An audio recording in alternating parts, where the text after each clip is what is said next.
Mes très chers frères, mes très chères sœurs, mais surtout très chers auditeurs, reprenez avec moi tout son cœur. Oui, non, on va pas faire ça, mais rassurez-vous, je ne vais pas non plus vous faire la messe, même si ça serait de circonstance. Car oui, cette semaine, nous allons suivre les nouvelles aventures de Robert Langdon en cité Vaticane. Et je dois d'emblée confesser mon excitation à l'idée de traiter de la grandissime suite de Da Vinci Code, film qui, au-delà de m'enchanter, aura marqué la première saison de notre podcast. Clairement. Mais laissons de côté les œuvres de Léonard et le musée du Louvre pour nous plonger cette fois dans l'univers de la papauté. En effet, cette fois-ci, notre cher Robert, qui pour l'occasion est d'ailleurs passé chez le coiffeur, se retrouve mêlé à une sombre histoire d'Illuminati et de complot au cœur même de la place Saint-Pierre. Alors, mes amis, je vous propose d'enfiler vos toges et de coiffer vos galéros. Mais si vous savez, c'est les petits chapeaux rouges ridicules que portent les cardinaux. Bref, entrez avec moi dans la chapelle Sixtine, il est l'heure du conclave. Mais alors, au moment où la fumée blanche s'apprête à pointer le bout de son nez, quel verdict faut-il attendre ? Malheureusement, je crains fort que nous ne soyons pas face à un chef-d'œuvre, mais bel et bien devant une réalisation bien plus médiocre. Car oui, disons-le, le film souffre de nombreux péchés scénaristiques que le dieu du cinéma ne saurait pardonner. Ainsi, nos protagonistes s'agitent pendant plus de 2h15 aux quatre coins de Rome pour tenter de sauver quelques cardinaux portés au supplice, mais aussi et surtout mettre la main sur un engin explosif qui menace de faire sauter la ville. Une bombe sombrement nommée la particule de Dieu. Waouh, on a vraiment frôlé la subtilité, on n'était pas à ça, de pas avoir la ref. Heureusement que vous nous avez expliqué. Encore une fois, s'il n'y avait que ça irait, mais la liste des problèmes est longue comme un jour sans pain, un comble pour un film traitant en partie de celui qui a su si bien les distribuer. Oublions donc immédiatement tout projet de canonisation pour Ron Howard, qui rend ici une copie bien imparfaite avec ce long métrage. Rappelons au passage que celui-ci est tiré du roman éponyme de Dan Brown, qui cette fois n'a d'ailleurs pas le droit à son petit caméo, mais que voulez-vous, nul n'est prophète en son pays. Non, décidément, rien ne va plus au Vatican et vous l'aurez compris, on est ici plus proche de l'enfer que du paradis. Aussi, je pourrais donc arrêter ici cet édito tant le constat est sans appel. Mais pourtant, je ne peux m'y résoudre, car si je le faisais, je ne serais pas totalement honnête avec vous et je ne me le pardonnerais pas. Alors, avant de conclure cette prêche au vitriol, il est temps pour moi de me repentir. Car oui, mes amis, je suis un pécheur et me voilà obligé d'admettre devant l'Éternel que j'aime ce film d'un amour aussi déraisonnable qu'incompréhensible. Oui, j'aime ce film qui use pourtant des mêmes ressorts et des mêmes défauts que son prédécesseur. Oui, j'aime la sublime bande originale de Hans Zimmer qui ravit mes oreilles. Et oui, j'aime revoir en boucle Tom Hanks résoudre des théories en 2 temps 3 mouvements devant la tête médusée de ses compères, dont l'utilité n'est réduite qu'à faire avancer la Bible du scénario. Et enfin, j'aime encore plus ce film quand il intègre à son casting le saint Ewan McGregor que j'élève au rang d'évangile en plus de celui de Jedi. Mes amis, je pourrais continuer encore longtemps cette litanie, mais je vois d'ici sortir des oreilles de mon acolyte, saint parmi les saints à ce micro, une fumée blanche qui m'indique qu'il est temps de conclure. Car oui, ça y est, Habemus Episodus, Habemus Genericus.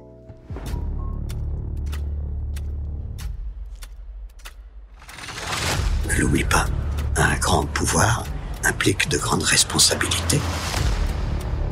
Ouh, c'est un bingo! Mais qu'est-ce que vous voulez que ça me foute, vos conneries?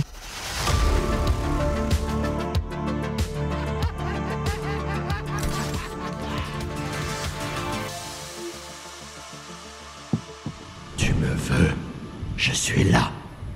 Bonjour à tous, bonjour Bastien. Oh non, mais ça va pas du tout. Bonjour tout le monde. Bonjour Ravi Guillaume. de vous retrouver pour ce nouvel épisode. Comment ça va Bastien ? Ça va.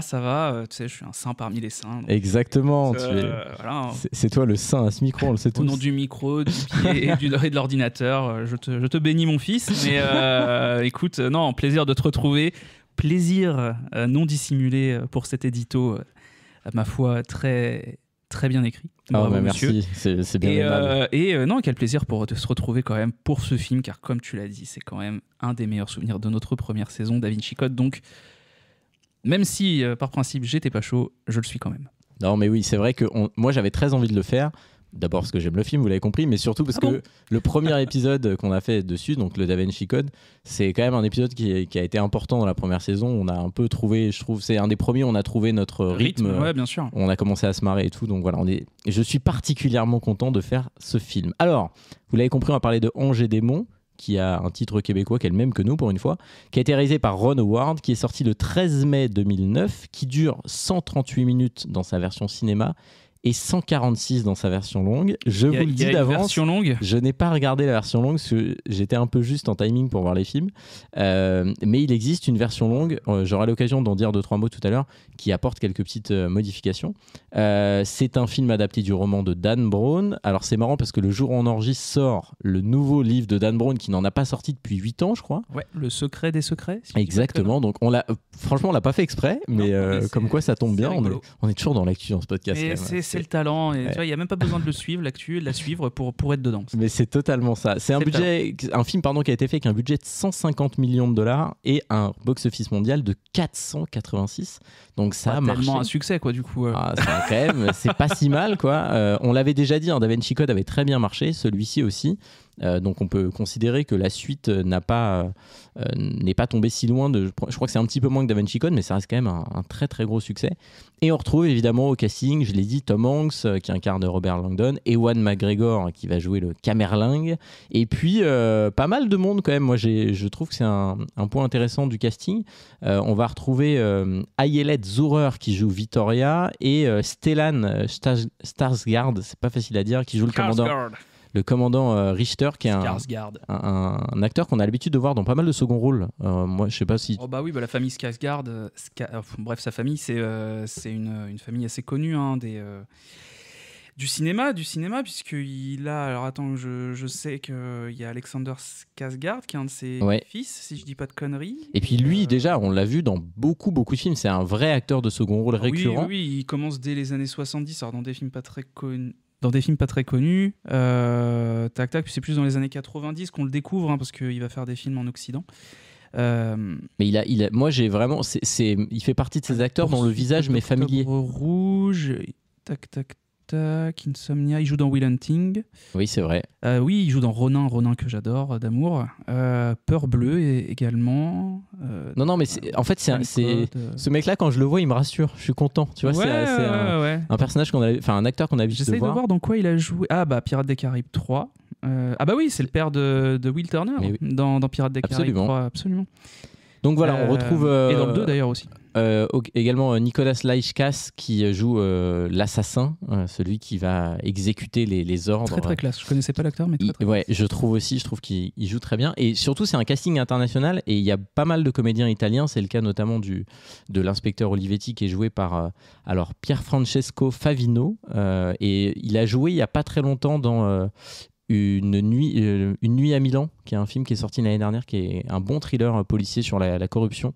Il joue un flic dans ce film-là qui, la veille de sa retraite, va se retrouver mêlé à une affaire assez complexe. Donc franchement, moi je trouve que le casting, c'est un point intéressant du film. Dis-moi. J'ai envie de boucler une boucle, parce que du coup je regardais l'actrice qui joue là, donc tu l'as dit, donc Ayelet Zurer. Elle a joué dans Man of Steel de Snyder.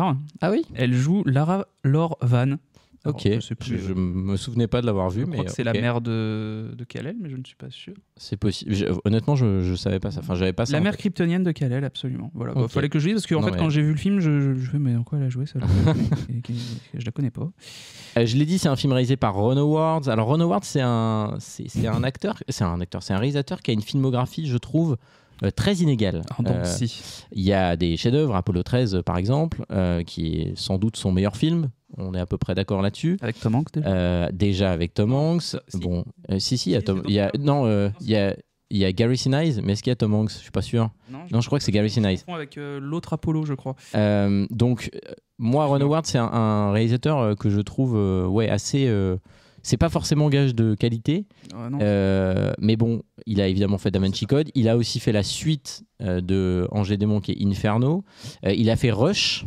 Il a fait Willow et il a fait, parmi les trucs récents, le film Solo, le film Star Wars Solo, qui est un film qui a le mérite d'exister. Qui est un film. Voilà, mais qui n'est pas un chef-d'œuvre. Donc voilà, une carrière un peu particulière.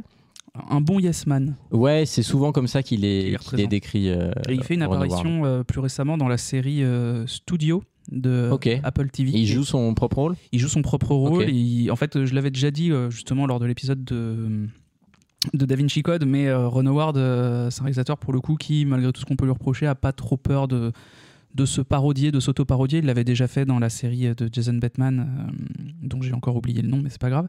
Et plus récemment, donc, je disais dans la série Studio, qui est une série excellente que je te conseille encore une fois. Pas eu l'occasion de le regarder, mais c'est vraiment un truc que j'ai envie de voir. Donc alors là, c'est pas comme Slumdog Millionnaire. Là, si t'aimes pas, je me tire une balle. Quelques petites anecdotes quand même. J'ai cherché un peu. J'en avais parlé. Alors je l'ai dit dans l'édito, mais il y a quand même une anecdote sur sa coiffure. C'est un truc qui persiste. Vous vous souvenez, je m'étais beaucoup moqué de sa coiffure dans le premier épisode et j'avais rappelé qu'il avait gagné un prix de la pire coiffeur d'un personnage fictif en long métrage l'année où le film est sorti.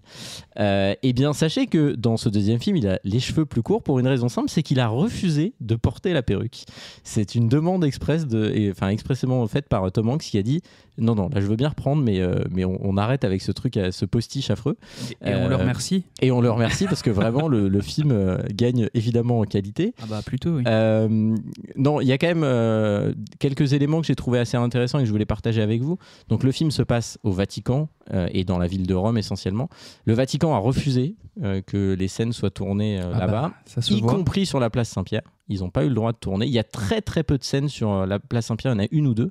En revanche, ils ont tourné un certain nombre de scènes en extérieur dans Rome, notamment Piazza Navona et le château Saint-Ange. Ça a vraiment été tourné là-bas. Et après, pour le reste, ils ont fait de la reconstitution studio, beaucoup, et de la 3D, qui est quand même assez visible, il faut le dire. On aura l'occasion d'y revenir. Je sais pas les mots. mais voilà, et ils ont recréé notamment la place Saint-Pierre dans un studio à Los Angeles. Et j'ai cherché, j'ai vu des photos du plateau, c'était quand même impressionnant parce qu'il y a pas mal de scènes sur la place Saint-Pierre. Ils ont réussi à rendre, en tout cas, je trouve à l'image, c'est un des trucs qui marche, c'est le gigantisme. Je sais pas si y est allé. Alors, t'es déjà allé à Rome ? J'ai un doute. Oui, mais je pouvais pas m'en souvenir. Mais bon, t'étais trop petit. Non, voilà. Pour le coup, pour y être allé, moi, je trouve que c'est un des points forts du film. C'est ça, quand tu sais que ça a été fait en studio, je trouve que ça recrée bien le gigantisme du truc. Si, j'étais à Rome dans Assassin's Creed 2, oui. Assassin's Creed 3. Si, je vois très bien de quoi tu parles. Et t'as des bons souvenirs ? J'ai de merveilleux souvenirs. On fera un épisode sur Assassin's Creed. Un jour, on parlera de jeux vidéo, c'est promis. Donc, je l'ai dit, le film est tiré d'un roman. Il y a quelques différences. La première notable, c'est que les romans, la sortie de Angers Démon précède celle de Da Vinci Code. C'est-à-dire que le livre est sorti Angers Démon avant Da Vinci Code et dans le livre Da Vinci Code, il fait référence à Angers Démon et là, du coup, ils ont inversé. Oui, c'est bien ce qui me semblait. Il y a une petite réplique dans laquelle il fait référence à ces déboires avec l'église en début de film. Donc là, ils ont inversé ça. Pareil pour le personnage de Vittoria. Tu l'as lu, Angers Démon ? Je sais que tu avais lu Da Vinci Code. J'ai lu Angers Démon et j'en garde un très très bon souvenir. Ouais, moi aussi, j'avais vraiment aimé. Alors j'avais adoré le livre. Pour le coup, je les ai lus après, je les ai découverts après, mais j'ai adoré ça. Et là, en le revoyant, j'avoue que je me souvenais pas de ça, mais le personnage de Vittoria est pas tout à fait le même dans le roman. Elle a un lien de parenté avec le scientifique qui est tué au début. C'est son père adoptif, je crois. Exactement. Donc ça, ils ont enlevé ce truc-là. Bon, pourquoi pas. Mais surtout, la principale différence, et là je vais faire le raccord avec la version longue, c'est que y a pas mal de scènes trop violentes qui ont été supprimées eu égard à l'assassinat des cardinaux. Alors, il y a quand même des séquences qui, je trouve que celle où un des cardinaux... On y reviendra. Voilà, dans l'avant-dernier, je trouve que c'est quand même assez raide. Hein. Mais il faut savoir que dans la version longue, il y a quelques séquences un petit peu plus dures qui ont été reprises dans le Final Cut, où je l'ai dit, qui dure, je crois, 8 ou 9 minutes de plus. Donc voilà, c'est encore une fois un film, je vais te demander ce que tu en as pensé et ce que tu en attendais, mais je trouve que le film, il a on sent qu'il y a eu l'effet Da Vinci Code et qu'ils ont eu le droit, me semble-t-il, de faire les choses en un peu plus grand. Moi, c'est le ressenti que j'ai eu quand je compare un peu les deux. Mais du coup, je vais commencer par toi. Qu'est-ce que tu attendais de ce film et qu'est-ce que tu en as pensé ? Je n'en attendais rien. Et tu as été quand même déçu ? Non. J'en attendais. En fait, le seul truc qui me donnait envie de faire le film, c'est parce que j'avais beaucoup aimé l'épisode qu'on a fait sur The Da Vinci Code. Donc, retrouver un peu la même équipe, finalement, ça me donnait envie de le faire. Donc, effectivement, premier degré, j'avais envie de rire autant que pendant l'épisode Da Vinci Code. C'était ma première attente. Et sinon, non, j'avais pas tellement d'attente en termes de cinéma, en termes de film, en termes de divertissement, parce que le premier m'avait navré. Voilà. Et pourtant, et je fais un peu de suspense, j'ai passé un excellent moment devant le film, je dois bien l'admettre. Alors, ces effets spéciaux, punaise, qu'est-ce que c'est moche. Même pour l'époque, c'est immonde. Je suis d'accord. C'est affreux. Il y a des façons de filmer qui, je trouve, n'ont rien à foutre là. Les moments en POV, mais non, rien à foutre là, n'apportent rien du tout. Et limite me sortait du truc. En même temps, le côté jeu de piste, escape game un petit peu, ça fonctionne et à la fois, je trouve que des fois, ça fonctionne pas. Il peut être un peu poussif à certains moments, mais par contre, je me suis pris au jeu. J'ai passé un très bon moment de divertissement. Le film est beaucoup plus rythmé que le premier. Et j'ai donc étonnamment beaucoup apprécié. J'ai adoré Ewan McGregor. Moi aussi, je l'élève au rang de roi, parmi les rois.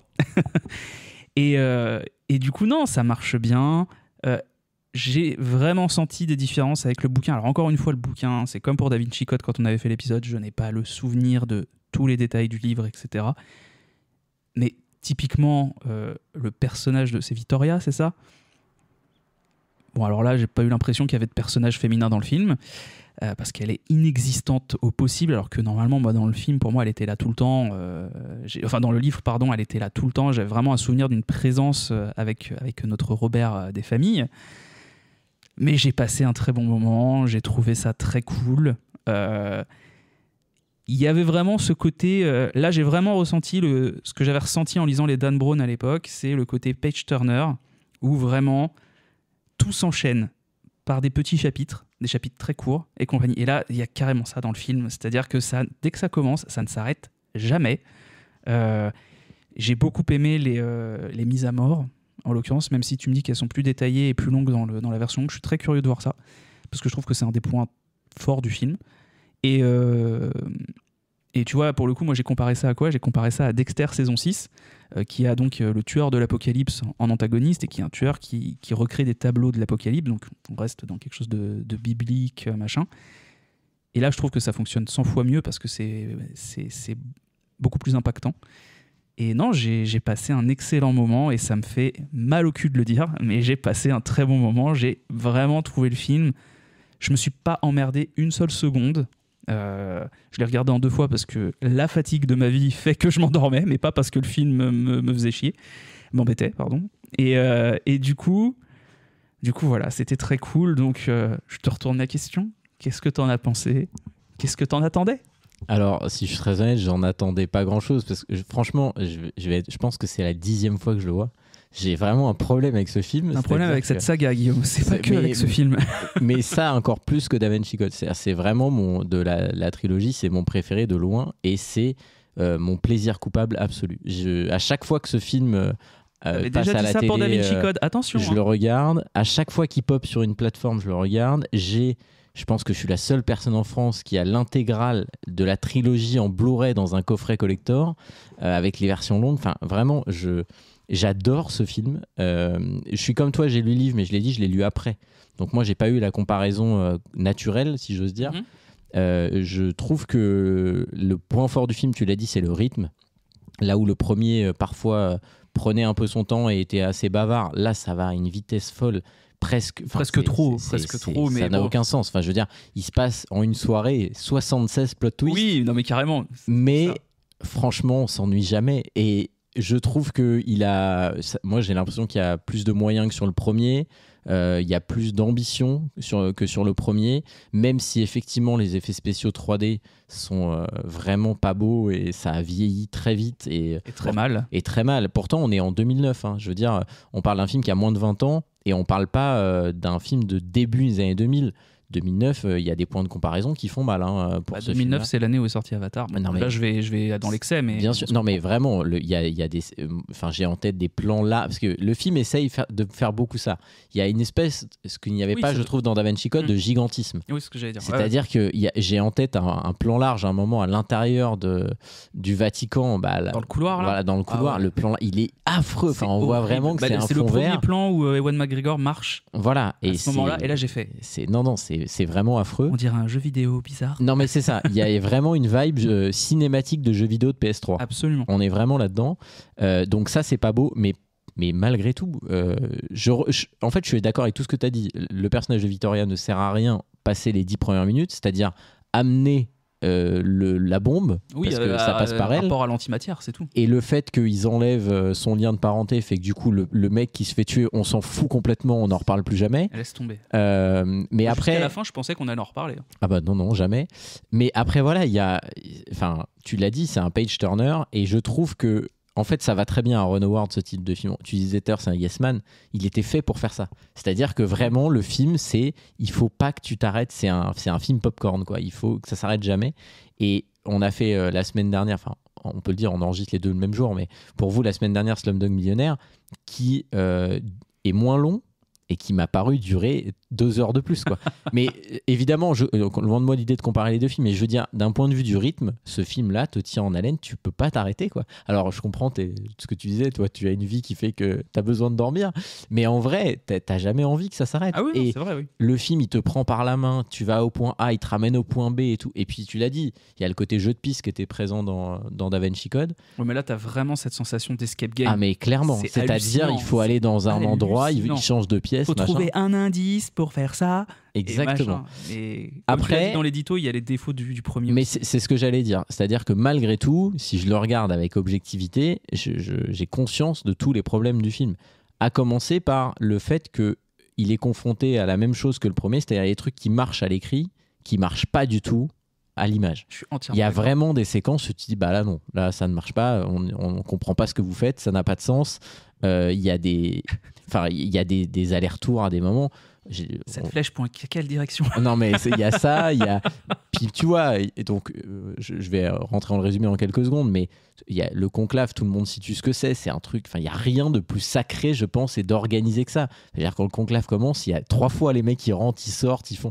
Ça n'a pas de sens, quoi. Mais en vrai. T'as envie d'y croire. Ben, c'est pas que j'ai envie d'y croire, c'est que et j'ai vraiment du mal à l'expliquer, hein, mais parce que on l'entend dans ce podcast, je suis tatillon pour plein de trucs et je suis même chiant. Mais ce film-là, Pas que dans le podcast. Oui, quel enfoiré. mais ce film-là, j'ai envie de tout lui pardonner. Voilà, je sais pas le dire. Voilà. Oh non, mais c'est pas vrai. Ah oui, alors un point aussi, hein, je suis désolé, le point Non, mais musique, bien sûr. la BO est immonde. Non, je suis désolé. Le mec qui est là, oui, cette BO d'amour dans Mais Zimmer, oui, bien sûr. mais n'importe quoi, Mais elle est nulle. Mais c'est elle la est même que le premier. Mais Il y a- elle il y a- est nulle. Bah non, elle est Mais belle, hein. si, elle est nulle, il y a aucun thème qui ressort. Tu vas pas me dire que quand tu ressors de Angers Démon, t'es là, ouais, ce thème principal Non, mais était exceptionnel. Non, là où t'as raison, c'est que c'est vraiment. Ce qui est bien, c'est les reprises de Da Vinci Code, en Non, fait. mais Et la je les ai continuité. même pas reconnues, les reprises de Da Bah, Vinci Code. la scène d'intro, c'est ça. Ah ouais, bon, bah tu vois, non, nul. Désolé Hans, mais là non, tu m'as déçu, je suis pas d'accord. Non, pas du tout. Bon, on passe au résumé. Oh oui, on va passer au résumé. Donc, le film s'ouvre sur une séquence en full 3D avec la bague là au début. Les premières secondes sont affreuses là, où il y a un espèce de gros oui. plan sur Oui, donc oui, oui. Sur la place Saint-Pierre. l'anneau du pêcheur, qui est Ah, donc non, la c'est bague l'anneau. que porte Oui. le pape, et on comprend avec cette séquence que cette bague est scellée, ce qu'on fait quand un pape meurt, et donc on nous montre que le pape est mort, et donc bah, on attend de savoir ce qui va se passer. Donc on nous présente ça, et en parallèle on nous montre un laboratoire à Genève. Le CERN, c'est le plus CERN, qu'un laboratoire. Exactement. Dans lequel on voit qu'ils sont en train de faire des tests sur de l'antimatière. Donc, je ne vais pas rentrer dans les détails scientifiques de ce qu'est l'antimatière, mais c'est de l'énergie qui est très puissante et qui reproduit en théorie ce qui s'est passé au Big Bang. C'est un peu ça l'explication, pour ça qu'ils appellent ça la particule Le de film Dieu. rentre pas dans le détail non plus. Exactement. T'embête Mais on pas. comprend que c'est une énergie extrêmement puissante et instable. Et donc, ils font des tests en laboratoire. Au miracle, ça marche, tout le monde est content. Et donc, on nous pose le contexte de d'un côté, il y a ça. Au début, le lien n'est pas évident hein, entre les deux. À la fin non plus. Rassure-toi. On est d'accord. Et finalement, il se trouve que Donc Vittoria, qui est une scientifique au CERN, va aller voir ce qui dans le film n'est pas son père d'adoption, mais dans le livre l'est, qui s'occupe grosso modo du projet. C'est lui qui a l'air de chapeauter un peu l'histoire. Alors moi j'ai pas compris à quoi il servait. Bah, c'est-à-dire qu'en fait tous les scientifiques sont dans la salle devant les écrans de commande en train de dire waouh, on a réussi à récupérer l'antimatière, et lui il est juste devant les 3 tubes d'antimatière qui a été récupéré.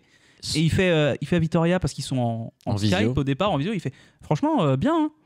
Écoute, Et on voit juste que c'est un prêtre. moi, c'est le seul lien qu'il y a avec. Moi, j'en ai jugé par la hiérarchie du cinéma qu'il était proche de la bombe, donc il a sans doute plus d'importance. Non, mais donc du coup, vraiment tout pardonner, c'est pas possible. non, mais je suis d'accord avec toi. Le personnage n'est pas contextuel. Il sert à rien. On sait pas. De toute façon, on voit bien qu'il fallait évacuer ce problème. Ça n'intéressait pas. Je pense que il y avait peut-être qu'il y a eu des choix aussi budgétaires, si j'ose dire, mais de dire la partie à Genève, on réduit à peau de chagrin, on s'en fout. Nous, ce qu'on veut, c'est filmer le Vatican, quoi. Donc, on l'a jamais filmé le Vatican, les gars. Non, mais on l'a reproduit. On se comprend. Donc du coup, elle va le rejoindre pour fêter le truc, et là, elle arrive et elle découvre que son œil a été arraché. Donc elle trouve un œil par terre qui est affreux. Moi, j'ai un problème avec ça en plus, donc une horreur. Et en fait, l'œil a servi à scanner le laser rétinien là, pour accéder au truc. Et donc elle trouve le corps avec l'œil en moins. Et évidemment, il manque un tube. Et là, on n'est pas bien. Oui. Alors en plus, comment elle découvre ça, c'est-à-dire que pour rentrer devant une double porte scellée et donc, on rappelle, transparente, hein, elle doit poser son menton sur un truc absolument. pour se faire scanner l'œil. Et le porte-manteau, en fait, le porte-menton, elle l'enlève et en fait, elle a du sang sous le menton. Ouais. Elle essuie, elle fait c'est c'est bizarre. Du ketchup. C'est tout. Et après, elle n'en a rien à foutre. Et elle rentre et là, on la voit regarder par terre et elle fait. Mais avant, en fait, il y a un truc, elle voit l'œil et elle marche, elle fait, vous savez, comme quand vous voyez une grosse souris. araignée morte, Voilà, une souris. Elle marche à côté comme ça. Elle marche sur le côté. Mon Dieu, un œil. Il doit y avoir quelque chose qui se passe pas bien. Bref. Donc, on comprend que la bombe a été volée. Et puis la transition, Tom Hanks fait de la natation. Donc là, on a un plan magnifique sur le torse de Tom Hanks qui nage. Écoutez, moi j'ai constaté qu'il nageait très bien et très droit. Un plan saccadé, quoi. Et il arrive au bout de la géo. piscine et on voit marcher un mec au bord là. Et donc, ils font la course. Et donc en fait c'est un mec du Vatican. Alors tout de suite on nous rappelle Robert Langdon, il dit vous venez du Vatican, j'ai reconnu le symbole sur votre veste ou je sais pas quoi. Donc, sur la petite mallette qu'il porte. Ouais. Et donc du coup le mec lui dit voilà on a besoin de vous, et il lui montre une feuille sur laquelle littéralement est imprimé le logo des Illuminati. C'est-à-dire le mec il est sur Google Images, fait une petite impression, il dit regarde c'est joli, et le mec dit oh là là incroyable. Donc il se balade je crois que c'est Harvard, parce qu'il est enseignant à Harvard. Dans la piscine d'Harvard, ouais. Et finalement, au bout de quelques secondes, il le convainc de venir avec eux. Et il lui dit, il faut absolument venir ce soir. Il y a une menace, on a besoin de vous. On menace de faire sauter le Vatican. Et on nous dit aussi à ce moment-là qu'il y a 4... Exactement. Il lui dit, voilà, il y a les 4 préfériti, donc qui sont les favoris à la succession du pape, ont été kidnappés. Quand même pas de chance, hein, les mecs, la sécurité est pas ouf. Hein. Donc ils partent, ils vont prendre j'allais dire l'ascenseur, non, ils vont prendre l'hélicoptère. Ascenseur. Notons au passage que New York, Rome en hélicoptère, fallait un sacré réservoir. Mais non, mais je plaisante. Il lui dit qu'il y a un jet privé. Tu peux pas dire ça de ton film, Guillaume. Tu peux pas dire ça. Donc au final, il arrive là-bas, il va rencontrer la garde suisse, donc le commandant Richter dont on a parlé tout à l'heure, qui va lui expliquer grosso modo la situation. Ils ont reçu une menace en vidéo, et ce qui est intéressant, c'est que lui, Robert Langdon, avant même qu'il lui montre, il dit des trucs qui sont mot pour mot dedans, parce que lui, il comprend tout de suite évidemment les références, sinon il sert à rien. À partir de là, Vittoria arrive, s'assoit sur une chaise, on ne la reverra qu'à la fin. Enfin, elle ne sera utile qu'à la fin. Et donc, enfin même pas d'ailleurs. En fait, je suis là. Ah oui, non. Ouais. Et donc, à partir de là, va démarrer, je l'ai dit, une double chasse. C'est-à-dire, d'un côté, il faut trouver cette bombe qui est cachée quelque part, sauf qu'elle est cachée par une lampe portative. Sauf qu'on le sait pas. Donc ça, on le sait pas. Mais du coup, ils disent, comme c'est une lumière artificielle, on va éteindre progressivement tous les trucs dans le Vatican, un par un, zone par zone, pour trouver d'où ça vient. Donc, il faut couper le courant au fur et à mesure. C'est assez peu pratique quand même comme méthode, mais sachant qu'il y a le problème de batterie aussi. Voilà, mais ça on va y venir. Et parce que oui, c'est vrai que je l'ai pas dit, mais la bombe, elle est normalement ce tube-là, elle est dans un truc qui l'a polarisé avec une batterie. Voilà, c'est une sorte d'incubateur. Tu noteras quand même qui le garde au chaud, quoi. Qu'ils avaient prévu, les concepteurs de la bombe, qu'elle puisse avoir une batterie. C'est-à-dire, c'est comme la Switch. Ils ont prévu la version portable, alors qu'à la base, elle n'est pas censée bouger du laboratoire, quoi. Alors, pas bouger du laboratoire, mais ils sont obligés de prendre le tube pour l'emmener. Je plaisante, évidemment. Mais tu plaisantes beaucoup. Mais bien sûr, je t'aime pour ça, mais quand même. Et donc finalement, on comprend que la menace qui plane est la menace des Illuminati. Je crois que tu allais dire la menace fantôme. non, il y a Ewan McGregor, mais ça n'a rien à voir. Et il va rencontrer Ewan McGregor, justement, qui joue le Camerlingue. Donc moi, j'avoue que c'est avec ce film que j'ai découvert ce qu'était un Camerlingue. Je ne savais pas, non pas Ewan McGregor. Ouais, non, mais il faut que j'arrête d'essayer de... Le Camerlingue, qui est donc celui qui a les pouvoirs du pape tant qu'il n'y a pas un nouveau pape. Il est pas pape, mais pendant il a... la semaine qui suit la mort du pape ou quelque chose comme ça. Jusqu'à la fin du conclave, en gros. C'est ça, c'est lui qui détient les pouvoirs, et donc c'est lui qui va diligenter l'enquête et qui va dire voilà ce que vous pouvez faire, pas faire. C'est lui qui commande la garde suisse, etc. Même si la garde suisse a pas l'air de vouloir, enfin le chef a pas l'air de trop vouloir lui obéir. Oui, mais bon, il va vite lui faire comprendre. D'ailleurs, au début, il lui dit non, par contre, je sais que je suis pas notre Saint-Père, mais c'est moi qui commande, quoi, en gros. Et donc à partir de là, ils vont partir en quête de retrouver les quatre cardinaux, avec comme consigne, et j'arrêterai là le résumé, qu'ils vont en exécuter un par heure à partir de 20h. Donc c'est quand même très précis, il y a un timing, c'est comme le JT, ça commence à 20h et il y a la partie 2 après. Oui, parce qu'ils sont arrivés à 18h, je crois. Ils sont arrivés il a 2 heures pour comprendre et trouver. Et donc à partir de là, on va démarrer cette incroyable course-poursuite. Et je vais te poser la question, quelles sont les scènes marquantes pour toi dans ce film ? Qu'est-ce que tu as retenu ? Non mais écoute, moi il y a quand même des scènes, j'en ai mis 3. Alors déjà, moi, il y a la première, parce qu'ils vont quand même faire des petites recherches. Parce qu'il faut savoir que Robert Langdon, lui, ça fait quelques années qu'il veut accéder aux archives du Vatican pour finir son bouquin pour Harvard. Et finalement, on lui donne accès en disant, bon, d'accord, parce que vraiment, il faut que tu trouves où sont les Illuminati. Il doit trouver un symbole qui doit l'aider à démarrer le jeu de piste, en fait, finalement. C'est le premier indice de l'escape game. Et donc, il va avec Victoria, qui finalement sert à quelque chose. Quoique, et ils sont donc dans les archives du Vatican, donc dans une pièce scellée. Avec un niveau d'oxygène bas pour garder les livres. Ils sortent les livres de Galilée. Et les décors respirent les années 2000. Là, vraiment, on ne peut pas faire plus. Absolument. Ils sortent le livre de Galilée, ils prennent les petites pages, ils les tournent avec une pince à épiler, il a avec des un gants et tout pour pas abîmer le papier, ce genre de choses. Etc. Et finalement, timing oblige, faut quand même peut-être se bouger le fiac. Donc du coup, ils sont un peu pressés par le temps et j'ai retenu cette scène. Pourquoi ? Parce que Victoria arrive et fait « Ouais, vous avez raison, on n'a plus le temps ». Et elle arrache la page sur laquelle il était en train de trouver l'indice, donc d'un truc vieux de plusieurs siècles. Et il se barre. Et ils partent tous les deux. Et alors lui, qui est quand même un symbologiste, je ne sais pas si c'est comme ça qu'on dit, un théologiste en tout cas, ne dit rien, il fait ouais, c'est pas faux. Et il s'en va, tu les vois courir, et voilà, et là tu te dis ah ouais, on va passer un bon moment pendant ces 2 heures. Il y a celle-là, et il y a. Alors, c'est des scènes qui arrivent plus à la fin. Je sais pas, j'en parle maintenant. Bien sûr, pas de souci. Effectivement, tu l'as mentionné tout à l'heure, et je trouve que c'est la meilleure mise à mort. Moi, c'est la scène de l'église en feu. J'ai trouvé que c'était, pour le coup, très, très, très bien mené en termes de rythme, en termes d'effets spéciaux, pour le coup, et en termes de suspense et de précipitation, quoi. Ouais, tu je suis sens d'accord. qu'il y a une urgence. Tu sens la panique. Voilà, tu sens l'urgence et la panique. J'ai trouvé que ça fonctionnait très bien. Le tueur très classe, il fait un peu d'aura farming et tout, avec le feu derrière lui. La mise en scène est vraiment marquante. La mise à mort est marquante également, donc je trouve que ça fonctionne très bien. Et puis sinon, pour le côté un peu joli et plein de couleurs, j'aime bien la scène de l'explosion dans le ciel. Voilà. Oui, à la fin, bien sûr. Voilà, on aura l'occasion d'y revenir.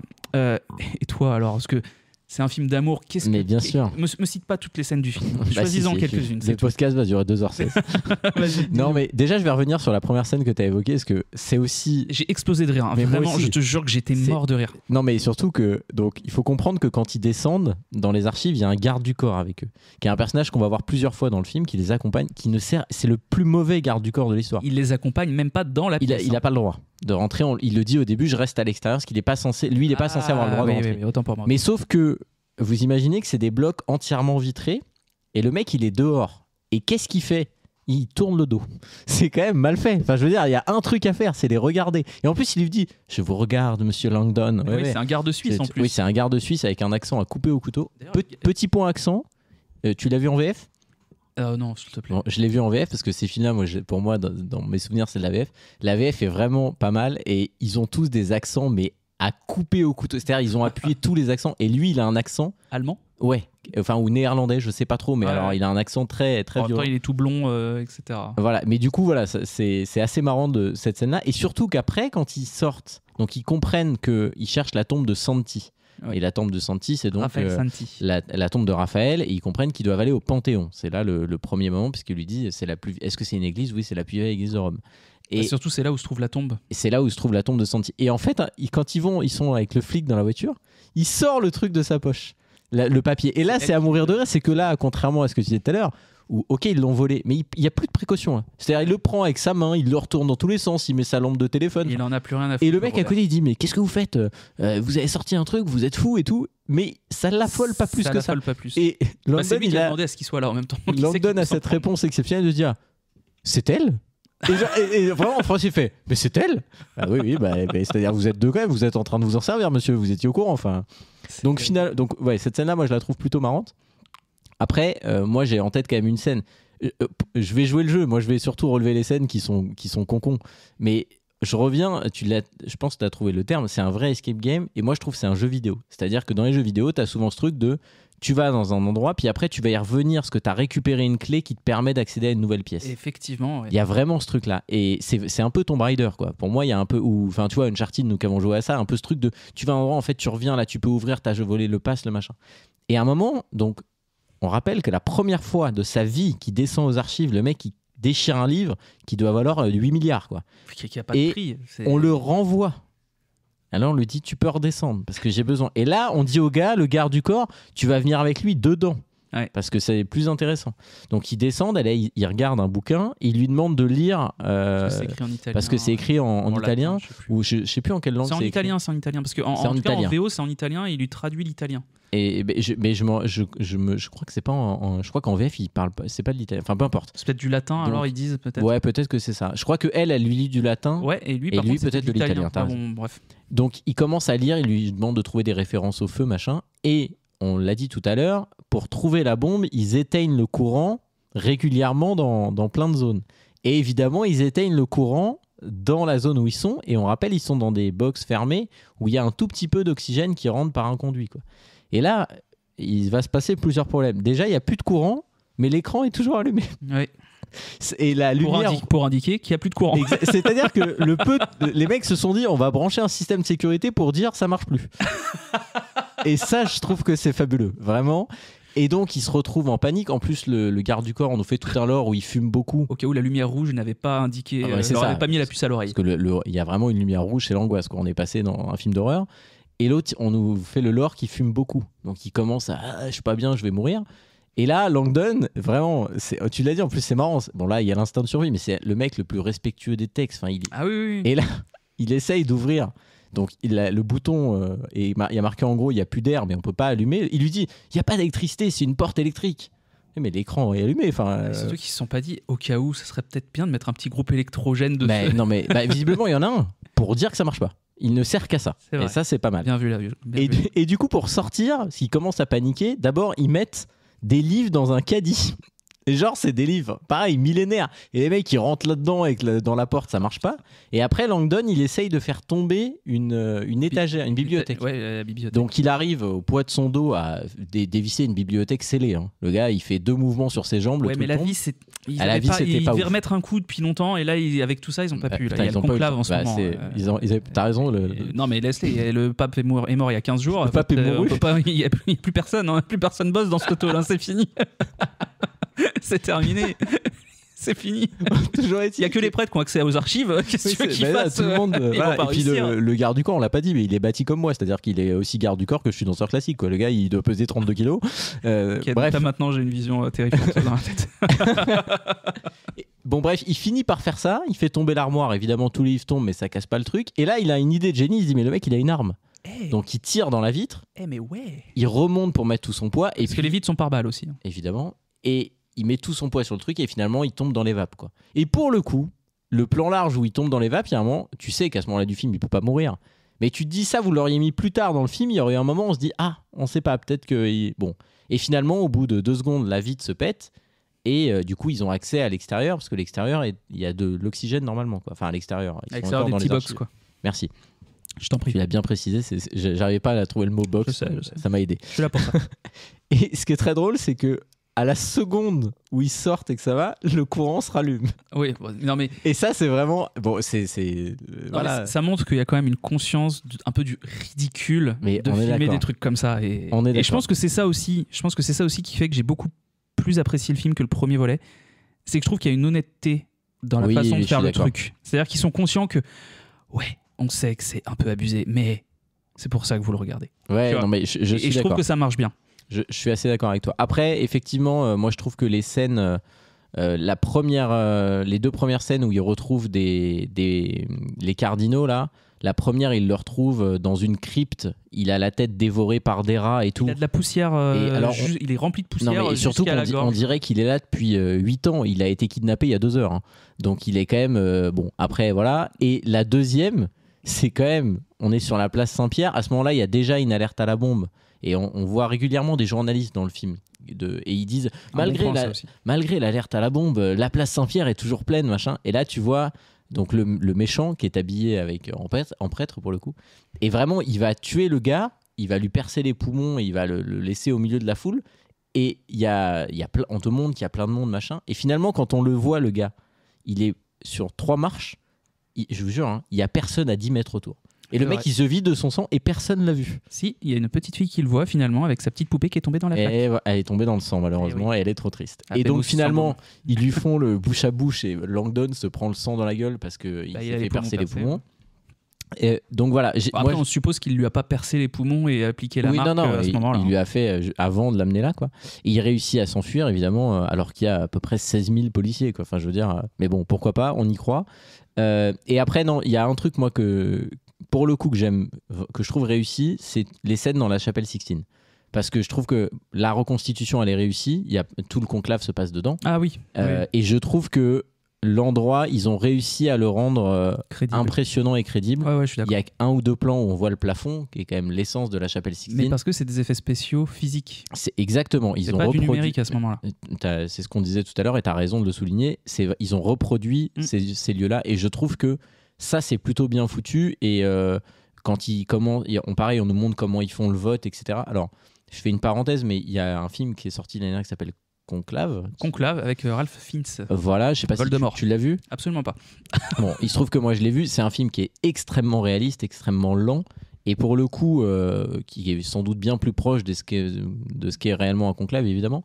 Mais il y a quand même quelques parallèles, notamment dans la manière de comptabiliser les votes. Parce qu'il y a, je sais pas si tu te souviens, dans le film, à un moment, il y a les papiers, ils sont reliés par un fil et tout. Et ça, c'est un truc qui se fait vraiment. Donc j'ai trouvé ça pas trop mal. Après, au milieu de ça, tu as des scènes en 3D. La première scène de la fumée où la caméra passe dans les conduits de la fumée et tout, c'est horrible. C'est hideux. Il y a vraiment... Le film, il est affreux. Enfin, visuellement, il est compliqué. il est daté, quoi. Il est daté. Et puis même, comme on l'a dit, tu sens, même en termes d'éclairage, que Ouais. c'est de la 3D pas bonne, quoi. mais clairement. Tu vois aucun personnage, ils sont tous dans l'ombre, machin. Quand il y a ces scènes-là, c'est très moche. Je te rejoins sur les scènes du conclave dans la chapelle Sixtine. C'est pour le coup, en termes de reconstitution et d'immersion, c'est peut-être celle qui fonctionne le mieux dans le Vatican. Et par contre, un petit point, tu as parlé des journalistes qui sont sur la place. Ce qui est marrant, c'est qu'à suite au premier vote où il y a de la fumée noire, où ils sont pas tombés d'accord, tu vois différents journalistes de différents pays qui disent que c'est le pape qui représente leur pays qui est en lice pour être machin, pour être élu pape machin. Ouais. Et il y a aussi une autre scène où ils disent tous un truc différent sur oui, le mec a été tué comme ci, puis en fait non, il y a une alerte à la bombe comme ça. Et en fait, dès qu'il y a la fumée qui sort, tu fais oh attendez, il y a de la fumée. Ouais, c'est ça. Et j'ai trouvé ça génial. Il y a même un petit clin d'œil à Canal+, puisque le français c'est un micro-canal. Un micro-canal et dans la VF, parce que je sais que c'est le cas en VO, mais ils l'ont aussi fait en VF, ils ont redoublé chaque mec dans sa langue d'origine. C'est génial. Et ça, pour le coup, que la VO le fasse, je trouve ça bien. Que la VF le fasse, pardon, je trouve ça bien. C'est clair. Effectivement, il y a une ref à Canal. Il y a je crois que c'est la ARD pour l'Allemagne. Il y a la RTBF pour la Belgique. Il y a CNN pour il y a le CNN, Royaume-Uni. machin. Et à un moment, on voit vraiment une ligne de tous les camions là. Ouais, non, mais ça marche bien, je trouve. Non, je suis d'accord. C'est plutôt pas mal. Bon, on va aller vers la fin du film quand même. Oui, après toutes ces péripéties, on en passe, on en passe. Ouais, avant d'aller dans la fin quand même, enfin sur la fin plutôt, recontextualiser. Donc pendant tout le film, on cherche qui est à l'origine du complot. Et l'idée qui infuse, c'est que les Illuminati ont réussi à infiltrer de très près le cercle du pape et qu'en fait, il n'est pas mort d'une mort naturelle, mais qu'il a été assassiné. Et ça, cette révélation, elle arrive assez tôt dans le film parce qu'on comprend qu'il prenait un traitement médicamenteux de manière secrète et que très peu de gens le savaient.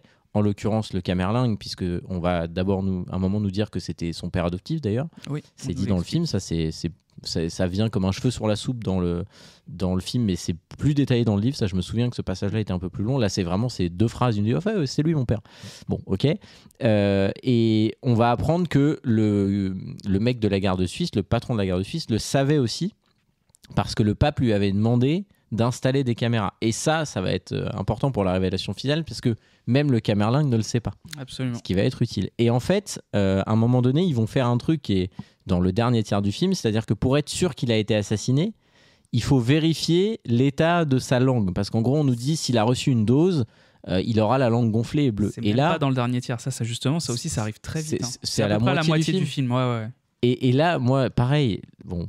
Je répète, ce film, je lui pardonne tout, mais dans quel monde ils vont... Déjà, il faut le pape, une autopsie, c'est impensable, quoi. Oui, et là, les mecs, ils y vont, ils descendent, ils ouvrent sa tombe et ils regardent le gars, quoi. Genre, il y a 3 pélos de la garde suisse qui sont là. Tu les vois, ils sont tous en train de se signer. Et c'est ça. Et effectivement, il a le visage entièrement gonflé. Puis surtout, la langue noire est complètement sortie. Exactement. Ce qui montre qu'il a bien été empoisonné avec une dose trop forte de son médicament, quoi.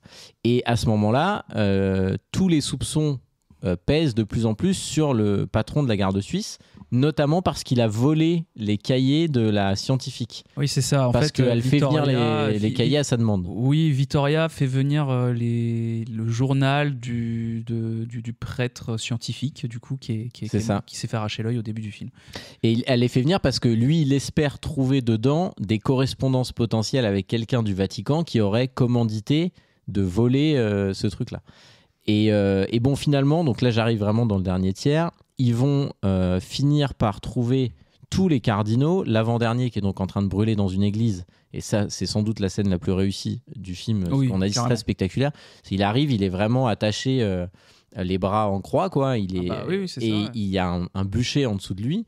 Et donc c'est vraiment enfin voilà, on reproduit Jésus. Parce qu'ils arrivent à chaque fois à 1 minute près. Et là, ils sont à 2 minutes avant l'heure dite. Donc là, ils commençaient le barbecue commençait à peine. Et on était à l'apéro là encore. Et ils arrivent, et là, il y a un truc ils essayent de le sortir. Et donc ils font monter un banc, mais en fait, finalement, le méchant est là, donc ils les tuent les uns après les autres. Et ils n'arrivent pas à le sauver. Et même Langdon, à un moment, il veut tirer sur la chaîne pour le relever, sauf qu'il se fait tirer dessus, donc il lâche tout. L'autre, il descend de 3 étages, il tombe directement dans le barbecue. Donc absolument. il passe de prêtre à merguez en 8 secondes. Et non, bah là, c'est très, très cuit. Hein. Non, mais j'ai trouvé ça cool. Oui, non, mais je suis d'accord. Parce que du coup, tu te dis, même quand il essaye de faire un truc bien, il n'y arrive pas. Et puis, moi, tu sais à quoi j'ai pensé en le revoyant ? J'ai repensé à ce qu'on s'est dit quand on a fait notamment les 4 Fantastiques. C'est-à-dire que au moins, alors ok, c'est pas les personnages principaux, mais à chaque fois ils essayent et jusqu'au dernier, ils n'arrivent pas à les sauver. Ouais. Donc là, pour le coup, tu as raison de t'inquiéter parce que tu te dis, ils vont jamais y arriver. Et comme les 3 premiers, ils n'y arrivent pas, et le dernier, moi, je me suis dit, ils vont pas y arriver non plus. Parce que donc le dernier, finalement, il trouve que c'est le lieu de rendez-vous, c'est la Piazza Navona, c'est la fontaine de la Piazza Navona. Très belle place à Rome. Je le cale parce que je me souviens de cette place et je la trouvais très belle. Merci le routard. Voilà, il y a un très bon restaurant à côté. Et en fait, il cherche un ange. Et le flic lui dit je connais, il n'y a pas d'ange ici. Je fais un peu l'accent italien. Et Tom Hanks lui dit si, c'est la colombe qui représente un ange. Bon, pourquoi pas. Et là, on voit les 2 flics qui viennent. Parce que des obélisques à chaque fois aussi. Exactement. Et les 2 flics viennent parce que le mec, il s'est garé avec son petit combi Volkswagen au bord de la fontaine. Ils sont quand même 2, ils font le tour, sauf que le mec les voit arriver. Et en 2 temps 3 mouvements, il les tue. Et ce qui est quand même fabuleux, c'est que il a une arme à la main. Donc il tue le premier. Franchement, ça passe, ça va vite, c'est discret. Mais le deuxième, il le tient en joue. En arrière-plan, il y a une terrasse avec des gens qui mangent. Et personne ne les voit. Ah oui, mais tu peux pas leur demander de regarder autour d'eux. Ils sont en train de goûter les bonnes pizzas du coin. Ah non, mais et ça, pareil, c'est complètement con. Mais bref, et finalement, Langdon se rend compte qu'il se passe un truc. Parce que pour nous illustrer ça de loin, le camion, il lui fait ça. Oui, alors on voit pas, mais en fait, le camion bouge comme s'ils étaient en train de faire des trucs. Voilà, c'est très étrange. Et finalement, il jette le dernier cardinal dans la fontaine qui est attaché à des haltères. Un truc, il est scellé pour qu'il se noie. Mais ce qui est très drôle, c'est que la fontaine, elle doit faire je sais pas, 80 cm de profondeur. Donc c'est horrible parce qu'il il est attaché vraiment de haut en bas. Comme s'il était en position comme sur une debout. chaise. Voilà, c'est ça. Et donc il le tombe. Et là, Langdon. Non, il est pas comme sur une chaise. Il est en position debout, ce qui fait qu'en fait, le truc en fait l'entraîne. Oui, en arrière. À l'horizontale, oui, c'est vrai, sur t'as le raison. dos, complètement allongé au fond. Avec tous les poids dans le dos. Donc Avec tous les poids dans le dos, il peut pas se relever. Donc Langdon arrive en courant. L'autre le regarde, il lui fait un petit ciao avec les deux doigts sur le front. Raté. Pourquoi faire? Enfin, je veux dire, enfuis-toi, parce qu'à un moment il y a des gens qui vont arriver. Et Langdon essaie, et là il hurle, personne veut venir m'aider et tout. Et là, je rappelle, on a vu un plan large, il y a des gens dans le restaurant. Personne vient. Et pendant 40 secondes, il est tout seul. Et évidemment, il n'arrive pas à le relever. Et il a quand même une bonne idée. Il arrache le tube qui sert à faire les bulles dans le truc, parce que c'est apparemment un sauna, enfin un jacuzzi plutôt, et il lui met dans la bouche pour que l'autre puisse respirer, quoi. Parce qu'il est, en plus, vous imaginez bien, un cardinal, ça a vers 85 ans, c'est pas en grande forme physique, quoi. Ils sont pas prêts pour faire de la plongée, ces mecs-là. Il n'y a pas sa combinaison. Et finalement, à un moment, il y a un mec qui arrive, qui saute dans l'eau, et ils arrivent à le sauver. Donc, on a sauvé le dernier Préfériti, et ça, j'ai trouvé ça bien. Mais c'est juste ce qu'il y a dans le livre. C'est encore dans le livre, elle est pas sauvée. Dans le film, il meurt et c'est Langdon qui doit trouver les indices tout seul sur la place. Putain, je m'en rappelais pas. Il me semble, dans mon souvenir. Et ben écoute, dans ces cas-là, encore un bon point pour le film. Je trouve que c'est bien qu'il n'ait pas le même sort que les autres. Parce que du coup, ça rend le sort des autres un peu plus dur. Et lui, t'es content qu'il soit sauvé. Parce que pour le coup, moi, la première fois que je l'ai vu, c'était il y a très longtemps. Pour moi, il allait pas s'en sortir. Oui, alors après, moi, si on parle de cette scène, et après on passera vraiment à la fin du film, mais ok, le mec, il est lesté avec des poids. Tu l'as dit, la fontaine, elle est pas très très haute. Clairement. Que Langdon, qu'on nous a montré quand même être un très bon nageur et en forme physique quand même assez correcte, n'arrive pas avec. On rappelle que même si c'est 80 cm d'eau, il est quand même dans de la flotte. N'arrive pas à parce que je l'ai dit, il est en position debout. Lesté, position debout. Il n'est pas lesté genre attaché. Il est lesté pour faire tenir les poids. Il est sur un espèce de truc de fer. Oui, il est comme s'il était sur un brancard. Comme il était sur un diable. Comme s'il était sur un diable ou sur un brancard. Qu'il n'arrive pas à le choper et à le remonter d'un coup avec le fait qu'entre guillemets ce soit un petit peu moins lourd dans la flotte. Non mais oui. Et qu'en fait on nous explique ça comment, parce que en fait c'est une fontaine. Donc il a glissé. Donc ça glisse et qu'en fait on voit son pied dans l'eau qui glisse. Oh non mais je n'y arrive pas. Je chute. Voilà. Et en plus qu'à la fin le vieux qui a failli crever quand même, un noyé, qui tout saute un peu et qui lui fait Monseigneur machin, où est-ce qu'il vous retenait? Et l'autre il lui fait le château Sant'Angelo. Et là tu te dis ok. merci. Merci. Bon, ça évitera pour l'escape game, on oublie les symboles et tout. Alors merci c'est bon, merci pour l'info. Tu peux me dire qui c'est aussi, s'il te plaît, le méchant, parce que je voudrais comme ça.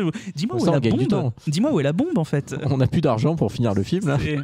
Bon, finalement, donc ils vont au château Sant'Angelo. Ils trouvent la planque dans laquelle ils étaient En fait, ils trouvent l'église des Illuminati. C'est ça. Derrière un pan du mur qui est en fait un vrai labyrinthe. Exactement. Ils trouvent donc l'endroit où ils étaient enfermés. On revoit les geôles, machin. Et au moment où ils s'apprêtent à partir, ils tombent sur le méchant qui les menace et qui, pour une raison qu'il justifie mais qui est très moyenne, dit j'ai eu plein d'occasions de vous tuer ce soir et là je pourrais le faire, mais on m'a pas demandé, alors je vais pas le faire. Les gars, ils savent tous quitter. Enfin, je veux dire, ils vont faire un portrait robot. Enfin, ça n'a pas de sens. Là, de ne pas les tuer, c'est complètement débile. Non, c'est ridicule. Donc il s'en va en leur disant vous attendez bien que je sois parti. Hein. Ouais. On joue, c'est comme cache-cache. Vous comptez jusqu'à 100 et puis après on verra. Faudrait pas finir l'escape game trop vite. Hein. Vous êtes pas loin du record là, donc.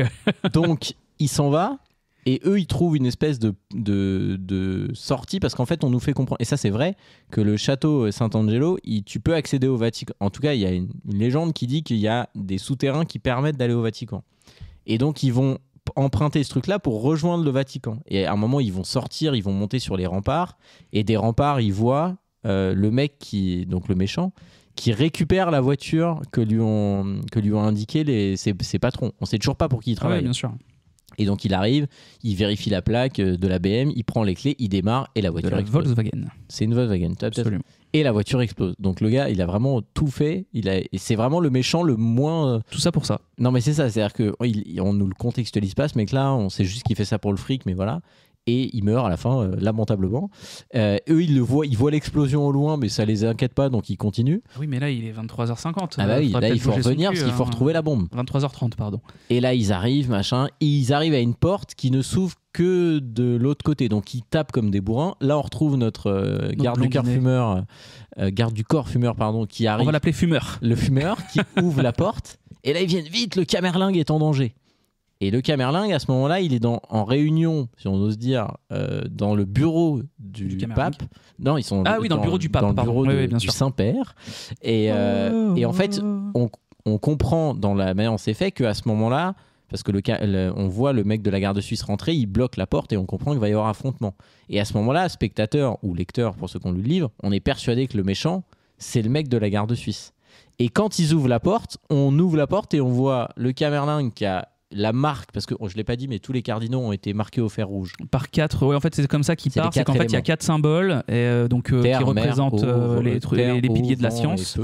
Et il y a un 5e symbole, et ça on le découvre justement dans l'église avant que le méchant leur fasse son discours en mode je vais pas vous tuer parce que la vie elle est pas faite comme ça. Exactement. Et du coup, et c'est le symbole papal. C'est le symbole papal, ouais, c'est ça. Et donc ils arrivent et ils rentrent, il y a l'autre, donc Saint Ewan qui a la marque au fer rouge et l'autre qui lui pointe son arme. Et donc il dit il est armé.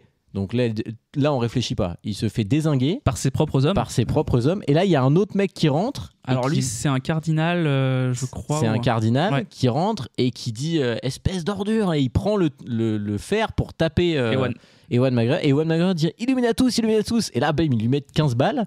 Et donc là on se dit bon bah voilà c'est fini quoi. Ils vont quand même tous aller en enfer parce que. Exactement. Là tu te dis bon, et là.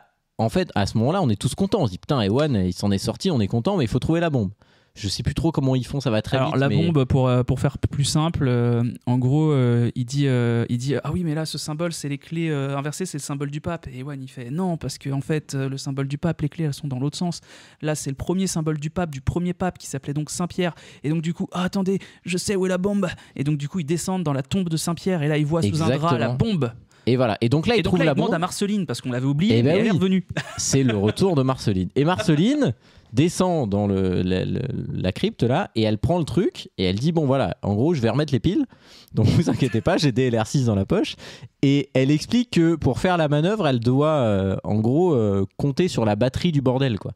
Et on rappelle, la bombe, elle est sortie depuis, je sais pas, peut-être 4 heures, parce qu'elle s'est fait voler dans la journée. Enfin, même ça fait un moment qu'elle est sortie du truc. Ce qui est marrant, c'est qu'effectivement, elle est sortie depuis au moins pas mal de temps, mais que quand on nous la montre la première fois, sur le petit écran au tout début de film, là où elle est cachée, mais on ne sait pas encore où c'est, elle a donc son petit temps de chargement qui est à fond. Ouais.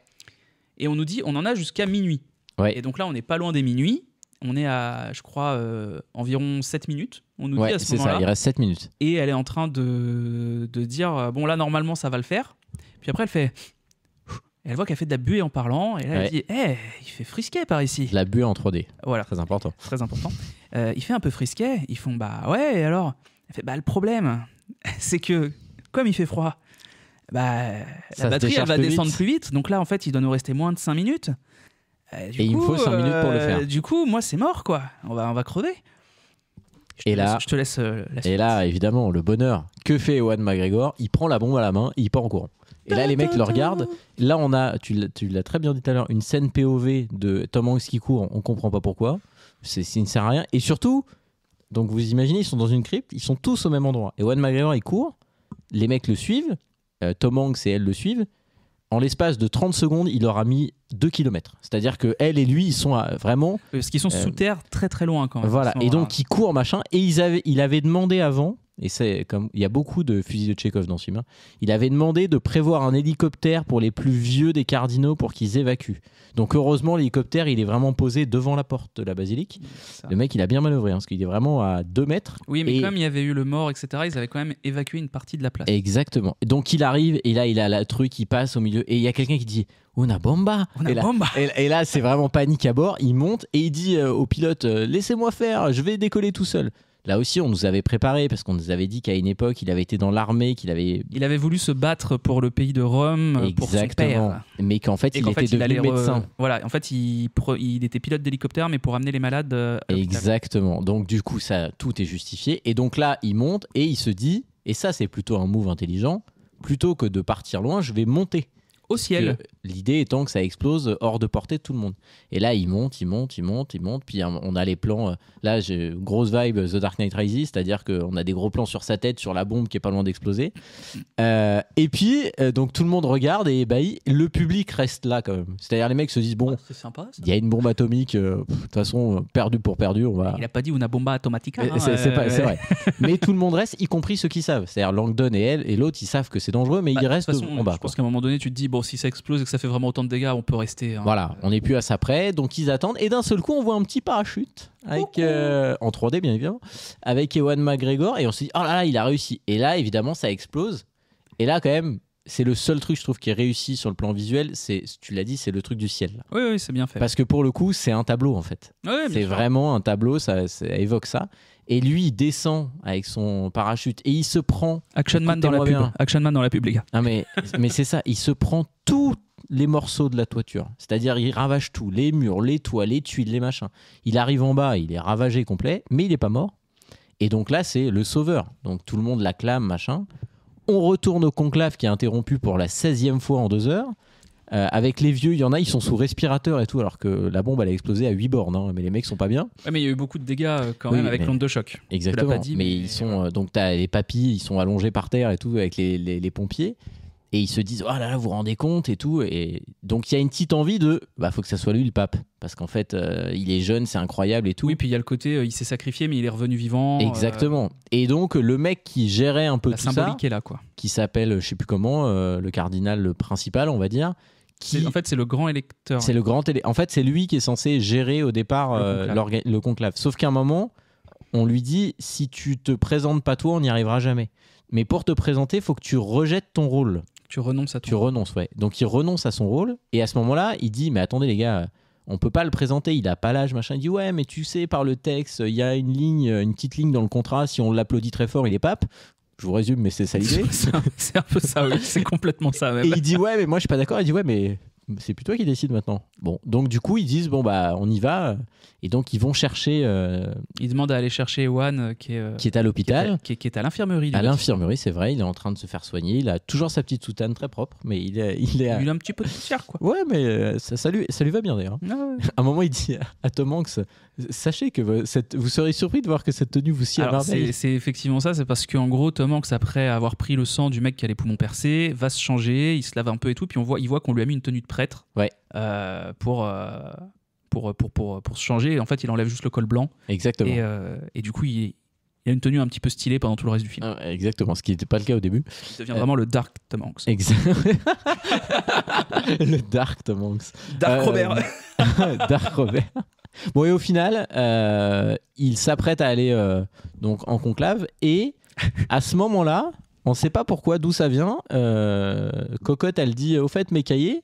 Donc elle va ils sont tous en train d'attendre dans le bureau de Richter, qui est mort. Là. Qui est mort. Et donc elle arrive.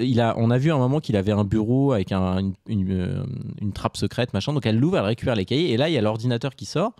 Et ils se rendent compte qu'il y a des caméras installées. Et là, Tom Hanks se dit mais quand je suis allé sur la scène de crime là où il était en train de crever. Quand il était en train de crever, il a tendu la main, il m'a donné une clé, dis donc. Il en a parlé à personne.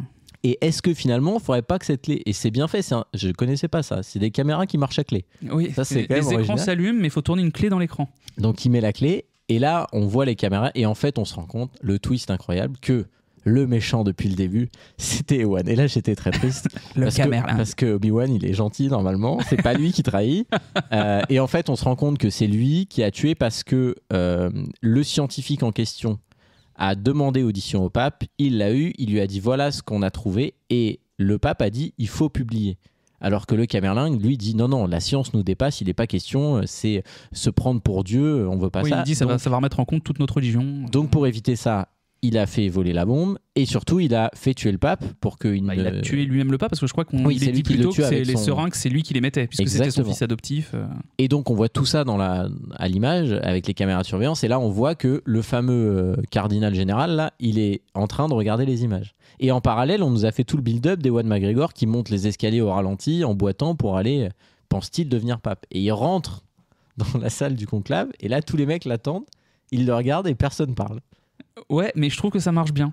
Je suis d'accord. Mais parce c'est que du vraiment. coup, il comprend qu'il y a un truc qui est anguille sous roche, parce surtout qu'il voit tous les gardes suisses au milieu Exactement. du conclave. Et là, il se dit, ça pue du cul. Là, c'est pas bon. Et on rappelle que, enfin, je le dis, quand ils rentrent dans la salle, c'est des gardes suisses qui ouvrent la porte. Donc il y en a derrière. Les mecs, ils reculent, ils sortent et tout le monde le laisse partir. Oui, Et il mais le regarde et du coup il descend et là il y a un truc très bizarre, c'est que pendant la moitié de c'est une espèce de course poursuite mais en marchant.